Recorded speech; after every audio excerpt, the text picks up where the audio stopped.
রানীরা যেত, দিয়ে ওইখানে হাওয়া খেত। আমরা মুরব্বীর মুখে শুনেছি বাপ যে ওখানে তলাতে ঘর আছে। এটা হচ্ছে ছোট কালীদহ। বড় কালীদহ আপনারা হয়তো দেখে থাকবেন, আমাদের রাজনগর থানার পাশে বড় বাজারের ওখানে আছে, যেখানে ওই নতুন রাজবাড়ি যেটা দেখুন মাঝখানে ছোট একটা মন্দির মতো করা আছে, যেটা ছোট আমাদের বড় কালীদহতে আপনার ওখানে কালীবাড়ি ছিল এবং মন্দির ছিল। কালীদহর মাঝখানে মন্দির ছিল এবং আমাদের শোনা এবং ইতিহাস সম্বন্ধে যেটুকু জানা আছে যে ওই মন্দিরের তলা দিয়ে সুড়ঙ্গ ছিল এবং রাজা প্রত্যেক দিন ওই সুড়ঙ্গের তলা দিয়ে যেতেন এবং মন্দিরে পুজো করতেন।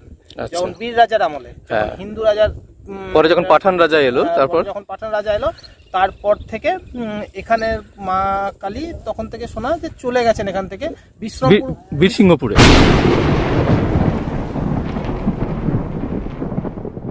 এখানে একটা দিঘি আছে, সেই দিঘির পারেই আপনার বীর রাজার মানে তখনকার দিনে আপনার ছিল, ওই সুরঙ্গ পথ ছিল এবং সেখানে রাজবাড়িও ছিল।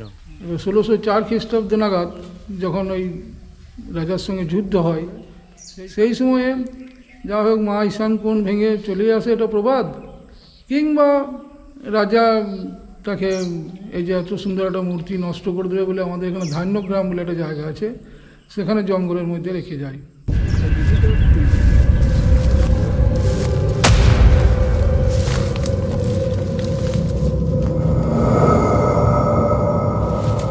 এখানেই রয়েছে সেই সুড়ঙ্গটা।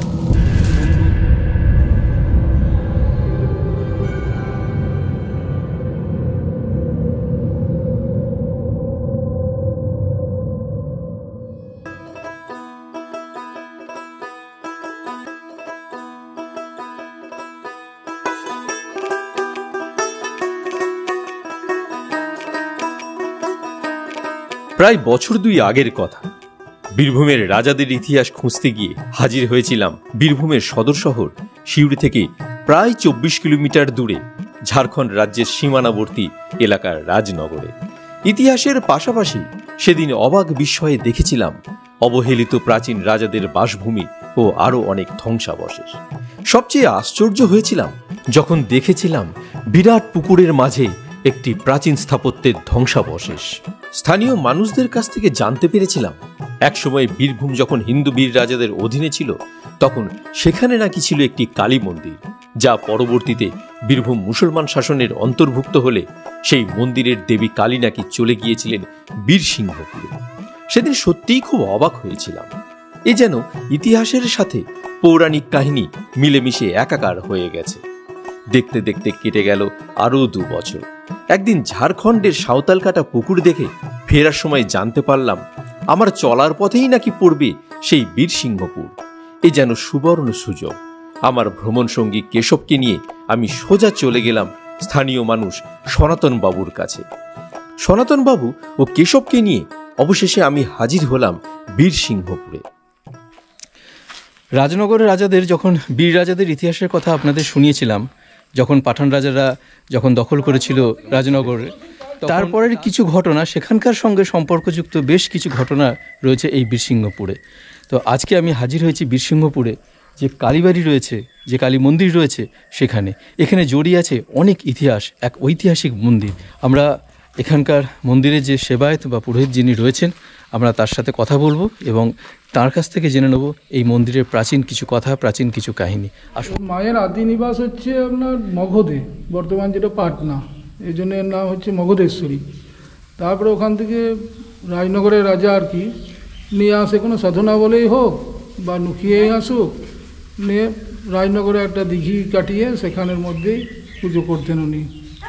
এবার 1604 খ্রিস্টাব্দ নাগাদ যখন ওই রাজার সঙ্গে যুদ্ধ হয়, সেই সময়ে 2টি আইদি ঢুকেছিল, আসাদ খাঁ আর জুনেদ খাঁ বলে। ওরা চিন্তা করেছিল এই জলটাকে অপবিত্র করতে হবে। সেই সময়ে যা হোক মা ঈশান কোণ ভেঙে চলে আসে, এটা প্রবাদ, কিংবা রাজা তাকে এই যে এত সুন্দর একটা মূর্তি নষ্ট করে দেবে বলে আমাদের এখানে ধান্যগ্রাম বলে একটা জায়গা আছে, সেখানে জঙ্গলের মধ্যে রেখে যায়। আসুন বন্ধুরা, এবার ফিরে যাওয়া যাক সেই ইতিহাসের পাতায়। বহু শতাব্দী আগে থেকেই উত্তর ভারত থেকে তৎকালীন বাংলায় বা পূর্ব ভারতে প্রবেশ পথে একেবারে সামনে থাকা বীরভূমের রাজনগরের সামরিক গুরুত্ব ছিল অপরিসীম। 1600 খ্রিস্টাব্দে রাজনগরে মুসলিম শাসকদের আধিপত্যের সূচনা হয়। তার আগে পর্যন্ত দীর্ঘ সময় রাজনগর ছিল হিন্দু রাজাদের দখলে। 1227 থেকে 1600 খ্রিস্টাব্দ পর্যন্ত বসন্ত সিংহ রায় এবং তার বংশধরেরা লক্ষণপুর অর্থাৎ রাজনগর শাসন করতেন। হিন্দু বীর রাজাদের বংশধরদের খুব একটা বর্ণনা পরবর্তীকালে জানা যায় না। বীর রাজাদের প্রসঙ্গ উঠলেই যার কথা আগে বলা দরকার তিনি হলেন বীর সিংহ। কিন্তু কে এই বীর সিংহ? আসুন বন্ধুরা, এবারে চলে যায় আরো পিছনের ইতিহাসে। পিতার মৃত্যুর পর 3 ক্ষত্রিয় রাজকুমার বীর সিংহ, চৈতন্য সিংহ এবং ফতে সিংহ রাজমন্ত্রীর সহায়তায় তাদের জীবন রক্ষার্থে ভারতের উত্তর পশ্চিম প্রদেশ থেকে নিরাপদ স্থানের সন্ধান করতে করতে অবশেষে বীরভূমে এসে উপস্থিত হন এবং বীরভূমের বনের মধ্যে আশ্রয় গ্রহণ করেন। ধীরে ধীরে তারা বীরভূমের আদিম অধিবাসীদের পরাভূত ও বশীভূত করে নিজের নিজের নাম অনুসারে 3টি পৃথক রাজ্য স্থাপন করেন। বীরসিংহ বীরভূম রাজ্য স্থাপন করেন বীরসিংহপুরে। চৈতন্য সিংহ নিজের রাজ্যের রাজধানী নাম রাখলেন চৈতন্যপুর, আর ফতে সিংহের রাজ্যের রাজধানী ফতেপুর নামে খ্যাত হয়, যা বর্তমানে মুর্শিদাবাদের অন্তর্গত। এই বীরসিংহই ছিলেন বীরভূম রাজ্যের আদি রাজা। 1226 খ্রিস্টাব্দে বাংলার সুবেদার গিয়াসুদ্দিন বীরভূম রাজ বীরসিংহের রাজ্য আক্রমণ করলেন, বারবার পরাজিতও হলেন। অবশেষে বীরসিংহদের মধ্যে ভ্রাতৃবিরোধ সৃষ্টি করে অন্যায় যুদ্ধে বীরসিংহকে নিহত করলেন। রানী ও অন্তপুরের মহিলারা মান সম্মান ও ধর্ম রক্ষার জন্য রানীদহে প্রাণ বিসর্জন করলেন। জনশ্রুতি আছে যে বীরসিংহের মৃত্যুর পর তার পুত্র পালিয়ে যান। অনুমান করা হয় যে 1227 খ্রিস্টাব্দে এই বীরসিংহের পলায়িত পুত্রই বীররাজ পরিচিতি নিয়ে বীরভূম রাজ্যের রাজা হিসেবে পরিচিত হন এবং নগরে অর্থাৎ বর্তমান রাজনগরে নিজের রাজধানী প্রতিষ্ঠা করেন। খ্রিস্টীয় 1600 শতাব্দীর শেষ পর্যন্ত তাঁর বংশধরগণ বীররাজ উপাধি ধারণ করে রাজত্ব করে গিয়েছিলেন। বীররাজের প্রভাবে ও সুশাসনে ধীরে ধীরে বীরভূম উন্নতির শিখরে উঠতে শুরু করে। কালীদহের দক্ষিণ দিকে তাঁর রাজপ্রাসাদ নির্মাণ করা হয়। তখন থেকেই নগর রাজনগর হিসেবে পরিচিতি পায়। বীরভূম জেলার সদর শহর সিউড়ি থেকে 22 কিলোমিটার পশ্চিমে অবস্থিত এই নগর বা রাজনগর। পরম কালীভক্ত বীররাজ নগরে কালীদহ নামক স্থানে একটি বিরাট জলাশয় খনন করে সেখানে একটি মন্দির নির্মাণ করে দেবী কালিকাকে পুনঃস্থাপিত করেন। ক্রমে ক্রমে রাজা বীররাজের সমৃদ্ধি বাড়তে থাকে। রাজনগর এক সুপ্রসিদ্ধ জনপদ হিসেবে পরিচিত হয়। এরপর 1600 খ্রিস্টাব্দে রাজনগর মুসলমান অধিকারে এলে সেই কালীদহ থেকে সেই কালী বিগ্রহটি যেভাবেই হোক বীরসিংহপুরে চলে আসে এবং আবারও প্রতিষ্ঠিত হয়। সেই থেকে বীরসিংহপুরে বীররাজার সেই কালী আজও নিত্য পূজা পেয়ে আসছে। রাজনগর থেকে এসেছে, ওই রাজনগরের দিঘি থেকে এসেছে। এই যে এখানে একটা শিব দেখছেন, এখানে ওই রকমই একটা শিব ছিল, মানে কোনো ভদ্রলোক প্রতিষ্ঠা করেছিলেন আর কি। মাঝখানে একটি সাধু বাবা, মানে এই যে 3টে শিব রয়েছে এখানে, তো শিবটা মাঝখানে একটা সাধু বাবা ওটাকে নিয়ে চলে যান। আমার ইচ্ছা ছিল খুবই যে ওটা শিব এনে বসাবো, কিন্তু দেখছি বাবা নিজেই মাটির তলা থেকে বেরিয়েছেন। এটা মায়ের ভৈরবও হইতে পারে, কোনো অলৌকিক ঘটনা। এটা মানে কতদিন আগের ঘটনা? এটা আজকে হচ্ছে 7 থেকে 8 বছর। এটা কিন্তু শিবটা অনেক দিনই ছিল, ওই যতদিনের কালী ততদিনের শিব। কিন্তু এইটা যে বেরিয়েছে এটা 7 থেকে 8 বছর। আচ্ছা আচ্ছা আচ্ছা। প্রাচীন এই মন্দিরের সাথে জুড়ে রয়েছে নানা অলৌকিক কাহিনী। পুরোহিত মশাই এক এক করে সেই কাহিনী আমাদের শোনাতে লাগলেন। এই যেমন এখানে গাছ কাটছিল মুসলিমরা আর কি, তো একজন বলেছে আমাদের যে ও এখানে একটা মা আছে, পুজো দিয়ে এসো। বলছি দূর, ও পুজো আমাদের দেওয়া দরকার নেই, আমরা এইসব পুজো দিই না, তোমরা দাও গা। বেশ ঠিক আছে, গাছ নিয়ে চলে আসে। এইখানে গাড়ি এমন বসে গেল, সারা দিন ধরে মানে ওদের 6-7 টিপ কাজ করার কথা, কিন্তু কিছুইতেই করতে পারলো না। তখন বললো তুমি এখনও মান চাও তো তুমি এখনও মায়ের পুজো দাও গা। তারপরে যে যা হোক বাতাসা ধূপকাঠি চিরিয়ে এই সমস্ত নিয়ে এসছে এখান থেকে।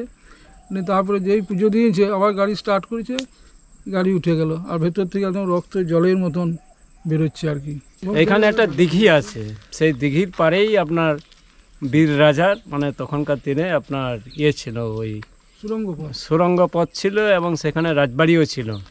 কালের অবক্ষয়ে সেটা ধ্বংস হয়ে যায় এবং সেখানে প্রচুর গাছপালা বেরিয়ে যায়। একসময় অনেক জনবসতি ছিল এবং বেশিরভাগ ছিল তন্তুবাই সমিতি, তন্তুবাই জাতি আর কি, তারা তাঁত কাটতো। এবারে মা নিষেধ করেছিল যে এখানে এত সারা রাতে চালাইও না, তো ওরা শোনে নাই, তার ফলে কলেরা বসন্ত এই সমস্ত হয়ে মারা যায়, চলে যায়। তার ফলে এখানে টাকা পয়সা মাটি তোলাতে এখনও অনেক আছে, কিন্তু পেয়েছেও অনেকে, কিন্তু কারোরই সহ্য হয় নাই আজ পর্যন্ত। এবারে ভয়ে অনেকেই নিতে যায় না। এবার অনেকেই বলে মা এই ঘর করছি, এখন ঘর টর দু একটা হচ্ছে, যেন টাকা পয়সা না বেরোই, কারণ বেরোলে পরে লোভ ছাড়তে পারবো না, আর পেলে পরে তো আমার বিপদ। মানে মানুষ চায় না যে তার ঘর করতে গিয়ে বা ভিত করতে গিয়ে যেন কোনো কিছু সে পায়। হ্যাঁ, সে পাক।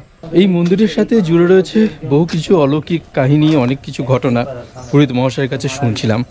এই যে চারিদিকে যে ঝোপ জঙ্গল দেখতে পাচ্ছেন বিভিন্ন দিকে, এদিকে পুরো ঘন জঙ্গলের মতো এলাকা, এদিকেও চারিদিকে জনমানুষের কিন্তু বসতি খুব কাছাকাছি কিছু নেই।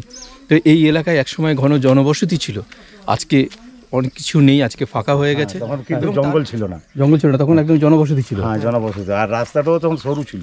আচ্ছা, হ্যাঁ, ওই দুপাশে তাঁতি, আর এই জায়গাটাতে কেবল বামন গোটাই থাকতো।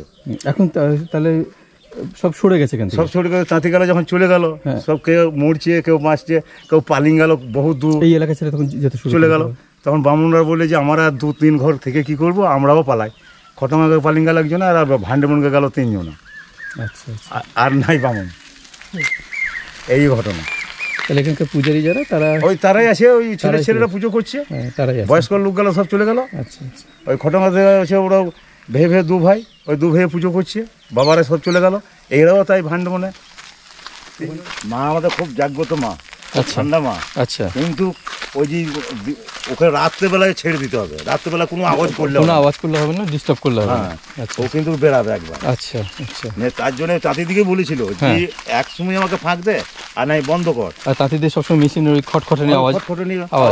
আচ্ছা, মানছে, ও চালাইতো দিন রাত নিয়ে। ওই কলেরা, আচ্ছা, তখন তো কোনো কলেরা মানে সাংঘাতিক মহামারী সেই সময়। হ্যাঁ, তখন কোনো ওষুধ ছিল না। আচ্ছা, একটা বাইরে করে নদীতে ফেলাইতে দিয়েছে, তখন আবার এসে দেখছে একটা মরে গেছে। আচ্ছা, এমনি করে করে শেষ হয়ে গেল। তখন ওই ছেলে, যে বাচ্চা ছেলেগুলো ছিল সেগুলো বহু জায়গাতে পালালো। তাদের আত্মীয় গেল আছে, জি আচ্ছা, আসে, প্রায় মাঝে মাঝে আসে। তাও বলছে যে না, ওখানে যাব না, এমনি দেখা করতে আসে এর মায়ের মন্দির। বীর রাজাদের সঙ্গে জুড়ে রয়েছে এখানকার সমস্ত কাহিনী বা এই মন্দিরের কাহিনী। তো এখানে যখন রাজ পরিবার বা রাজারা যখন বাস করতেন, তখন এখানে বেশ কিছু পুরনো স্থাপনা বা সেই সময়কার রাজবাড়ির ধ্বংসাবশেষ ছিল, যা আজ বিলুপ্ত প্রায়। তবুও তার মধ্যে রয়েছে একটি সুড়ঙ্গ বা সুড়ঙ্গের ধ্বংসাবশেষ, যেটা আমরা দেখতে যাচ্ছি। সামনেই এখানকার একজন বাসিন্দা আমাদের নিয়ে যাচ্ছেন।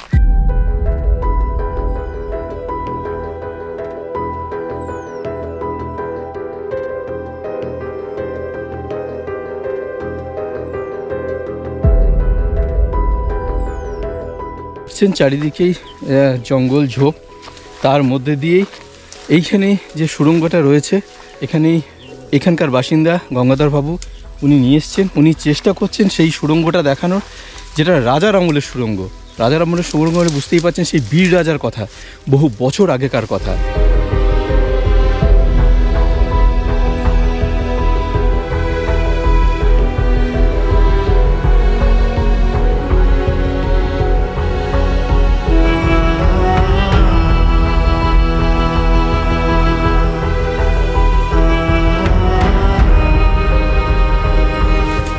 এখানেই রয়েছে সেই সুড়ঙ্গটা, বীর রাজার আমলের সেই সুড়ঙ্গ। ভালো করে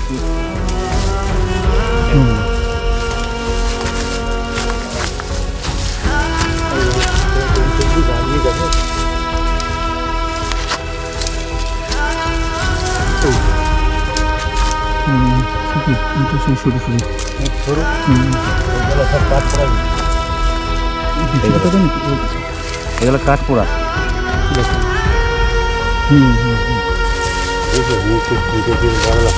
কত নিচে তাহলে সুলুম মতো হয়েছে পড়েছে। অবশেষে খুঁজে পাওয়া গেল সেই বীর রাজার আমলের সুড়ঙ্গ। বীরভূমের যে বীর রাজারা ছিলেন, যে বীরসিংহপুরে আমরা দাঁড়িয়ে রয়েছি, সেই সুড়ঙ্গ। এবং সুড়ঙ্গের যে বয়স, সেটা তার ইঁটই বলে দিচ্ছে। একদম ছোট্ট ছোট্ট সরু সরু। আমি আরও কাছ থেকে আপনাদের দেখানোর চেষ্টা করছি। আচ্ছা, এই সুড়ঙ্গ আরও বড় ছিল? হ্যাঁ ওই একদম ওই এই দিক দিয়ে রাজারা যেতেন তখন যাতায়াত করতেন? তখন যাতায়াত করতে ওই দিকে। আচ্ছা, এই দিক দিয়ে যাতায়াত হতো তখন? হ্যাঁ, কিন্তু পাহাড় ছিল প্রচুর, এই দিঘির পাহাড়। আচ্ছা, পাহাড়ের উপরে অনেক উঁচু উঁচু ইয়ে ছিল। হ্যাঁ, তার নিচে এইটু, তার নিচে সেই সব ধ্বংস হয়ে গেছে, সব ধ্বংস হয়ে গেছে। এই তো গোটাই দিঘি, রাজার আমলের রাজবাড়ি তো খুঁজে পাওয়া যাচ্ছে না, তার ধ্বংসাবশেষ টুকরো খুঁজে পাচ্ছি আমরা, এবং তার প্রাচীনত্ব, সেই ধ্বংসাবশেষের প্রাচীনত্ব তার ইট দেখে বোঝাই যাচ্ছে। আর সেই রাজবাড়ির এক দিঘি আছে এখানে, যেখানে রাজারা নাকি সেই সময় ব্যবহার করতেন বা স্নান করতেন। এই দিঘির সাথেও জড়িয়ে আছে আরেক কাহিনী। রাজনগর থেকে যখন দেবী কালী কুশকর্ণিকা নদীর মাধ্যমে চলে আসেন এই বীরসিংহপুরের খটঙ্গা গ্রামের কাছে, সেই সময়কার এক কাহিনী। এবার আমাদের এখানে ছোট ছোট তখন রাজবাড়ি ছিল। এবার সেই রাজবাড়িতে রাজাকে স্বপ্ন দেয় যে আমি এখানে আছি তোদের এলাকাতে খটঙ্গাতে, তা আমি কি খাচ্ছি পড়ছি তোরা দেখছিস না। ওরা নিয়ে এসে খটঙ্গাতে একটা চালা ঘর করে রেখে দেয়। পরে কিছুদিন পরে এদিকে একটা শাঁখারি মহুলা বলে একটা গ্রাম আছে আমাদের এদিকে, তো ওই শাঁখা পড়াতে যাচ্ছিলো দিঘি পার হয়ে, তখন মা ওকে দেখা দেয় এমনি মানুষের ছদ্মবেশে, বলে আমাকে শাঁখা পড়িয়ে দাও। বলে না বউ, তুমি কার বউ না মেয়ে বটো, বাড়িতে চলো পড়িয়ে দেবো। তুমি দাও না, কিছু ব্যাপার নাই। দুটো হাতে পড়িয়ে দিয়েছে। দাও গায়ে বীরসিংহপুর গ্রামে আমাদের যে মা রয়েছেন, এটার নাম হচ্ছে বীরসিংহপুর। তো এখানে নিমাইচরণ চক্রবর্তী বলে আমার বাবা আছে, তুমি যে বলো গা যে দিঘির ঘাটে তোমার মেয়ে শাঁখা পড়লো, তো আমাকে পয়সা দিতে বললো। ঈশান কোণে লাল কাপড়ে বাঁধা 5 আনা পয়সা আছে। বলে দেবে তো? বলে হ্যাঁ দেবে, না দেয় তো যাই হোক এসব ব্যবস্থা হবে। এসে বলেছে, আর ভদ্রলোক তো খুব রেগে গিয়েছে, বলছে আমার ছেলে মেয়ে কেউ কিছু নাই, কিন্তু ধান্দা করে পয়সা আমার কাছে নিয়ে চলে যাওয়া ধান্দা। ওর স্ত্রী বলেছে যে দেখো দেখো তুমি ওই এত রাগারাগি করো না, ওখানটা দেখো। দেখেছে হ্যাঁ রয়েছে, তাই ওই পরিমাণই পয়সা। চলো দেখি। ওখানে যেহেতু আর কাউকে দেখতে পাচ্ছে না, তো শাঁখারি তখন ধর্ণা দিয়ে পড়েছে, তখন 4টে হাত তুলে দেখা দিয়েছে মা। মাঝে হাত তুলে দেখিয়েছিল। এই দিঘিতেই সেই ঘটনা ঘটেছিল? হ্যাঁ, ওই শেখা পড়েছিল। আচ্ছা আচ্ছা। পুরোহিত মশাই বলছে আমার তো মেয়ে নাই, তো কে শেখা দেবে, কে শেখা নেবে? তো বলছে যে চলো ঘাটে আছে তেল সবার নিয়ে বসে আমি দেখিয়ে দিচ্ছি তোমার মেয়েকে। তখন পুরোহিত আসে, তখন বলছে কই কেউ তো নাই। তখন ওই গভীর জোরে এরকম হাত দুটো দেখিয়েছি, তখন শেখা। আচ্ছা আচ্ছা, এই দিঘিতেই সেই ঘটনাটা ঘটেছে? এই দিঘিতেই ঘটনাটা ঘটেছে। আচ্ছা, দেখুন কতটা এরিয়া, ওই গভীর মাঝে একটা সেই বেল গাছ একদম লম্বা, ওই বীর রাজার ছেলে ওটা প্রতিষ্ঠা করেছিল। আচ্ছা, সেই বেল গাছের গুড়ি আছে এখনো? হ্যাঁ এখন আছে। ওই জাল নামাবে, ওইখানে জালটা উঠাইতে হবে, কিন্তু ওইটা আর উঠাইতে পারে না। ওইটা আর আজও থেকে গেছে? আজও থেকে গেছে, দিঘি মেরে কাটিয়েছে, তাতেও পারে না। সেটা তবু দেখা যাবে না? তখন জল শুকায় কখনো এখানে? না, এখন আর জল শুকায় না। আচ্ছা আচ্ছা, জলই মরে না, সবসময় থাকে? সবসময় থাকে, মেশিন লাগিয়েও মারতে পারে না। বিরাট পাহাড় ছিল জি।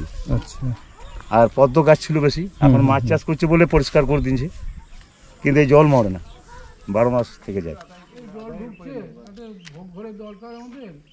বীরসিংহপুরের এই কালী নিয়ে যেন ঘটনার শেষ নেই। নানা অলৌকিক কাহিনীর সমাবেশ যেন ঘটেছিল এই বীরসিংহপুরে। পুরোহিত মশাইয়ের কাছে একের পর এক সেই কাহিনী শুনছিলাম বসে বসে। এবার ওই দরজার সামনে এসে উল্টে পড়ে যায়, যতবার চেষ্টা করে উঠতে পারে না। আমাদের এখানে একটা ভিডিও হল ছিল, ওই ভিডিও থেকে দেখে আসছে একজন, তাকে বলছে ও রাজু, মদ বিক্রি করে নাম রাজু, খুব বেশি হয়ে গিয়েছে নাকি আজকে? বলে না রে ভাই, আমি খাই নাই আজকে, আমি তো পড়ে গিয়েছি, আর যতবার উঠতে যাচ্ছি আমি পড়ে যাচ্ছি। তুমি এক কাজ করো ভাই, এই জারিকেনটা খুলে একটু বাড়িন দাও, ওখানে ফেলিন দাও। তবে হ্যাঁ দিয়েছে, দেওয়ার সঙ্গে সঙ্গেই ও আবার উঠে সাইকেল ধরে চলে গিয়েছে। তো আমার গুরু ভাই বলতে যে সেদিনেই মায়ের প্রতিষ্ঠা দিবস বটে, তো দিনটা জানো ভাই? আমরা না, সে তো জানি না। এবারে এখানে পঞ্চমুণ্ডী আসনও আছে, যেটা আছে সেটা ওই নদীর ধারে আর কি। আচ্ছা, এখন সেখানে যাওয়ার মতন ইয়ে নাই আর কি, ঝোপ জঙ্গল মধ্যে হয়ে গেছে। আর সেই কুশকর্ণিকা নদী কোন দিক দিয়ে? আমি সিউড়ি থেকে যেটা আসছে সেখান থেকে সে ব্রিজটা রয়েছে, ওইটা কুশকর্ণির সঙ্গে মৌরাকির মিট হয়েছে। ওইখানেই তার মানে? হ্যাঁ, ওইখানেই রাজনগর থেকে এসে ওইখানেই উঠেছিল মা। আচ্ছা, এবারে কেওটরা পেয়েছে, কেওটরা বলছে আমরা ঠাকুর মাকুর নিয়ে কি করবো, এবার ধান্যগ্রামটা বিশাল জঙ্গল ছিল, একবারে জঙ্গল, ওরা জঙ্গলে ফেলে দেয়। তখন খটঙ্গা যারা আছে আর কি, ওদেরই একটা গোষ্ঠী আছে আর কি, ওদিকে স্বপ্ন দেয় যে আমি এখানে যে রয়েছি তোরা দেখছিস না আমার সেবা পুজো কী হয়েছে। ওরা তখন নিয়ে এসে একটা পুকুর পাড়ে একটা চালা ঘর করে রেখে দেয়। তারপরে আমাদের বংশের লোককে স্বপ্ন দেয়, পরবর্তীতে এই মন্দিরটা হয়। মন্দির অনেকে ছিল, এখানেও মন্দিরের স্থাপনাকাল কত? হ্যাঁ হ্যাঁ, এটা হচ্ছে 1604 খ্রিস্টাব্দে। এটা 1604 খ্রিস্টাব্দে হয়েছে। 1604 খ্রিস্টাব্দে। আচ্ছা। আর এইটা যে নূতন মন্দিরটা দেখছেন, এটা এই 3 বছর হলো আর কি। তার আগে এমনি অন্যরকম ছিল, একদম ছোট ছিল, পুরো মন্দির যাকে বলে জলপথ্য। আচ্ছা আচ্ছা, মন্দিরটা মন্দিরের মতন ছিল না আর কি। বীরভূম জেলার সদর শহর সিউড়ি থেকে খুব কাছে, সিউড়ি 1 নম্বর ব্লকের খটঙ্গা গ্রাম পঞ্চায়েতের অবস্থান হচ্ছে এই বীরসিংহপুর। আর এই বীরসিংহপুরের সাথেই জড়িয়ে আছে রাজাদের বা বীরভূমে যে বীর রাজারা, তাদের অনেক কাহিনী, অনেক কিছু। যদিও স্থাপত্য বা স্থাপনা সেভাবে কিছু নেই, কিছু ধ্বংসাবশেষ ছড়িয়ে আছে এদিকে ওদিকে, কিন্তু যে কাহিনীগুলো রয়ে গেছে মানুষের মুখে, তা সত্যিই ভাববার বিষয়। যাই হোক, বীরসিংহপুর থেকে বিদায় নিচ্ছি। ভিডিওটা কেমন লাগলো সেটা অবশ্যই কমেন্ট করে জানাবেন। এরকম আরও অজানা অনেক কাহিনী বা অনেক ইতিহাস নিয়ে আসবো আপনাদের কাছে। ভালো থাকবেন সবাই।